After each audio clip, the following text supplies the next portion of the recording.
नमस्कार प्रिय दर्शकों, स्वागत है आप सभी का।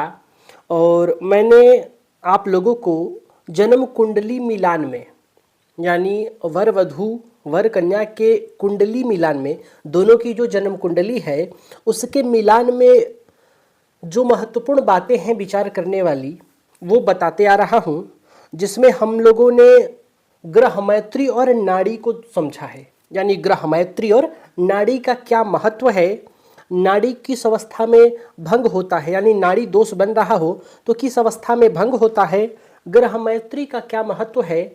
ये दो बातें हमने बहुत बढ़िया से समझा है। जहाँ तक मुझे उम्मीद है इसमें आप लोगों को कहीं कोई दिक्कत परेशानी नहीं हो रही होगी। आज हम ग्रह मैत्री में एक और बात, जो खास बात है, वह भी समझेंगे। और मैंने बताया था कि यदि कुंडली में ग्रह मैत्री मिल रहा हो तो वह 6 दोषों को खत्म कर देता है। 6 दोष कौन कौन से हैं मैंने ये बताया है। विस्तार से जानकारी के लिए आप उसे देख सकते हैं। वह क्लास जो है वो आपके लिए बहुत महत्वपूर्ण होगा। आप उसे समझेंगे, देखेंगे तो और विस्तृत जानकारी मिल पाएगी। तो मैंने कहा था कि अष्टकूट मिलान में यदि दो कुंडलियों के मिलान में ग्रह मैत्री मिल जाता है दोनों का, तो बहुत सारे दोष खत्म हो जाएंगे। ग्रह मैत्री किस तरह से देखना है ये मैंने बता दिया था। आज हमारा सवाल है कि यदि ग्रह मैत्री न मिलता हो तो फिर क्या देखेंगे।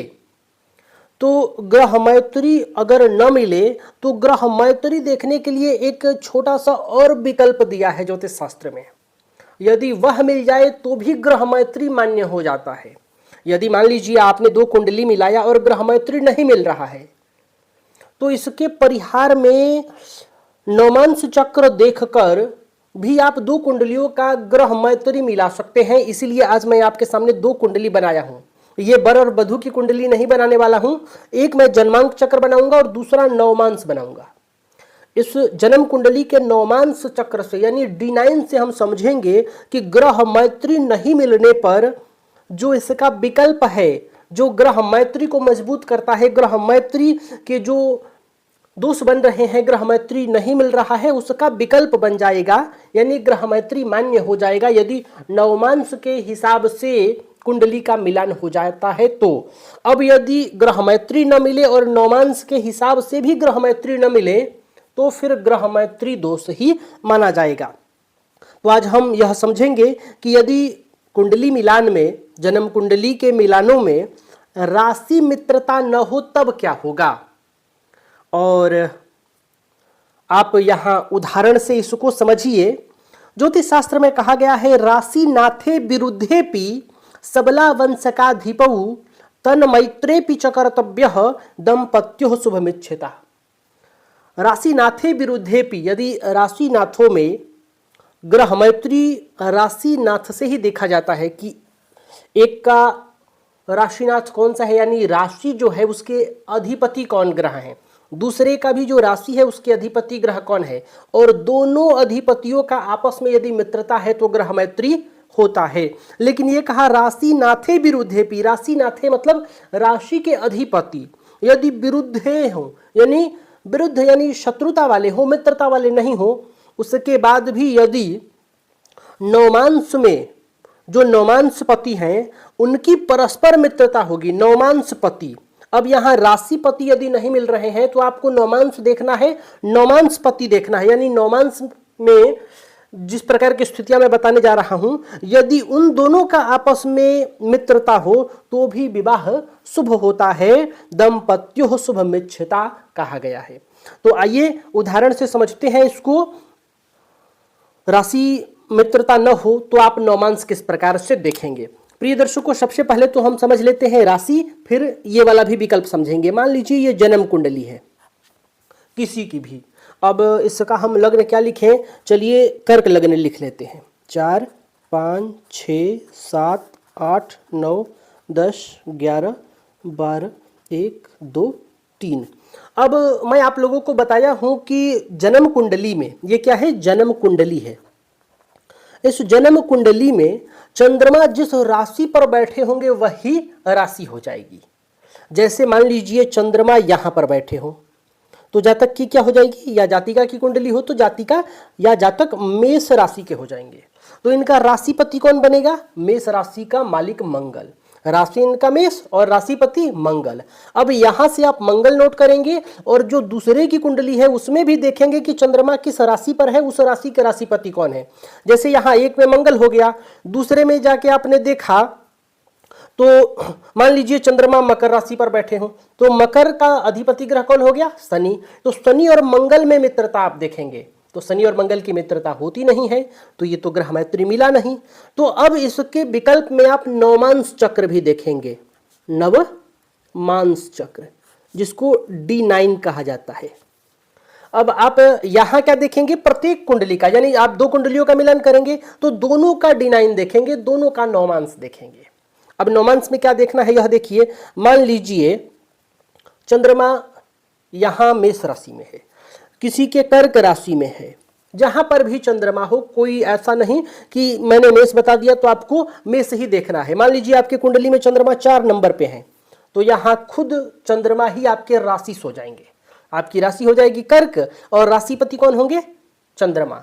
अब मान लीजिए यहां से चंद्रमा मिला और सामने वाले से बुध ग्रह का मिल गया, चंद्रमा उसके कुंडली में 3 नंबर में है, तो चंद्र और बुध की मित्रता नहीं है। तब आप क्या देखेंगे, दोनों कुंडलियों का आप D9 देखेंगे। मान लीजिए चंद्रमा यहां उसके जन्म कुंडली में कर्क राशि पर हो और ये चंद्रमा नवमांश कुंडली में किस राशि पर जा रहे हैं, ये आपको देखना है। तो मान लीजिए यहां से नवमांश इसमें कुछ भी बन जाए, नवमांश चलिए हम उदाहरण के लिए बना लेते हैं 6, 7, 8, 9, 10, 11, 12, 1, 2, 3, 4, 5, ये मान लीजिए नवमांश कुंडली है। चंद्रमा जन्म कुंडली में 4 नंबर पे है और नवमांश में ये चले गए 7 नंबर पे। चंद्रमा कहाँ गए नवमांश में, 7 पे। तो अभी तक तो आपने देखा था कि आप ग्रह मैत्री मिलाने में कि जन्म कुंडली में चंद्रमा कर्क राशि पर है, चंद्रमा का दूसरे कुंडली से मिलान नहीं हो पा रहा था, क्योंकि एक में मान लीजिए चंद्रमा हो गए, दूसरे की राशि मीन निकल कर आ रही है, उसका अधिपति हो गए बुध। दूसरी कुंडली में कौन अधिपति हो गए, बुध, क्योंकि उसका चंद्रमा जो था वो यहां पर था 3 नंबर की राशि पर, तो मिलान नहीं हुआ। अब आप देखेंगे कि प्रत्येक कुंडली का कि यहां का जो चंद्रमा है, यानी जन्म कुंडली में जिसके कर्क राशि पर चंद्रमा है, उसके D9 जब आपने खोला तो देखा कि चंद्रमा आ गए हैं 7 नंबर की राशि पे, यानी तुला राशि पर। तो तुला राशि के अधिपति कौन हो गए, शुक्र ग्रह। इसी प्रकार आपको दूसरे की कुंडली में भी यही चीज देखना है कि उसके जन्म कुंडली में चंद्रमा तो जिस राशि पर होंगे वहां से तो मिल नहीं रहा है, तभी आप इसके विकल्प की तरफ बढ़ेंगे। तो चंद्रमा आपको देखना है उसके कुंडली में कि D9 में कहां बैठा है, किस राशि पर है, और जिस भी राशि पर हो, जैसे मान लीजिए कि D9 में जब आप जाके चंद्रमा देखेंगे तो आपको कुंभ राशि में मिल जाए, तो यहां कुंभ राशि के मालिक हो जाएंगे शनि, तो शुक्र और शनि में मित्रता हो जाएगी, तो यहां ये ग्रह मैत्री मान्य हो जाएगा। उदाहरण के लिए अब यहां 4 कुंडलियों की जरूरत पड़ती, इसलिए मैंने यहां आपको बता दिया कि इसको एक में ही समझ लीजिए, इस चक्र में 2 कुंडली समझिए, इस चक्र में 2 समझ लीजिए। जैसे मान लीजिए एक का चंद्रमा कर्क राशि में है, दूसरे का चंद्रमा मिथुन राशि में है, तो यहाँ कर्क का चंद्रमा स्वतः ही राशि हो गए चंद्र, और यहाँ दूसरे की कुंडली में, यानी ये मान लीजिए बर की है, ये बधु की है, तो ये बुध बैठे हैं, ये बुध हो जाएंगे राशि, क्योंकि चंद्रमा मिथुन राशि में है। तो चंद्र और बुध की मित्रता तो है नहीं, शत्रु हो गए। अब आप चले इन दोनों को लेकर D9 देखने, तो मान लीजिए कि जो बर की कुंडली है उसमें चंद्रमा कर्क राशि में है, ये चंद्रमा D9 में चले गए तुला राशि में। क्लियर हो गया। तो यहां तुला राशि में जब चंद्रमा बैठेंगे तो नवमांशपति कौन हो जाएंगे, शुक्र ग्रह। अब जो दूसरी कन्या की कुंडली थी उसमें चंद्रमा बैठे हैं मिथुन राशि पे, तो यहाँ के राशिपति तो बुध बनते हैं, जिससे ग्रह मैत्री बनी नहीं थी।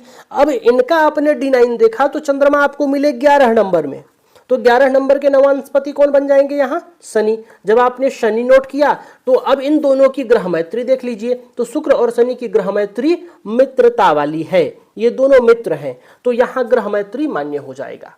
यानी आपको दोनों की कुंडली देखनी है, अगर कुंडली के राशिपतियों में मित्रता नहीं बन रही है तो आप दोनों का नवमांश देखिए। नवमांश में चंद्रमा जिस राशि पर है उस राशि के राशिपति आपस में मित्रता रखते हैं तो ग्रह मैत्री मान्य हो जाएगा। इस अवस्था में भी ग्रह मैत्री माना जाएगा और विवाह उत्तम होगा, श्रेष्ठ होगा, शुभ होगा। तो मैं उम्मीद कर रहा हूं कि यह क्लास आप समझे होंगे। आपको पुनः से सूक्ष्म रूप से बताऊं तो आपको देखना है नवमांश में चंद्रमा जिस राशि पर है उस राशि के राशिपति मिल रहे हैं कि नहीं, यानी दोनों आपस में मित्र हैं कि नहीं। अगर ये स्थिति कुंडली में बन जाता है तो सबसे पहले आपको कुंडली देखना है। अब आप कंफ्यूजन में मत पड़िएगा। मान लीजिए आपने जन्म कुंडली में देखा नहीं मिला, नवमांश में मिल गया तो मान्य है। अब आपने देखा कि नवमांश में मिल ही नहीं रहा है लेकिन जन्म कुंडली में मिल रहा है, तो आप कहेंगे एक में मिल रहा है दूसरे में नहीं, तो क्या माना जाए? तो सबसे पहले यदि कुंडली में मिल रहा है तो ये ओके है। ग्रह मैत्री आपका बढ़िया मिल रहा है, ग्रह मैत्री का 5 गुण मिल जाएगा। 5वें नंबर पे ग्रह मैत्री का मिलान आता है अष्टकूटों में, तो आपको यहां 5 नंबर मिल जाएगा। 36 गुण में आपका 5 नंबर हो गया। लेकिन यदि जन्म कुंडली में नहीं मिल रहा है तब नवमांश देखिए और यहां मिल जाए तो भी ये ओके है। अब आपने देखा कि नवमांश में तो मिल नहीं रहा है, इसमें मिल रहा है, तो मिल ही तो गया। तो पहले नंबर पे आपको कुंडली देखना है, अगर ना मिले तब दूसरे नंबर पर आपको D9 देखना है। अगर यहां मिल जाए तो ओके है, यहां नहीं मिला तब तो भाई कुंडली मिलान में ग्रह मैत्री नहीं मिला है, ये माना जाएगा। तो प्रिय दर्शकों, आज के लिए बस इतना ही। तब तक के लिए हमें अनुमति दीजिए। नमस्कार।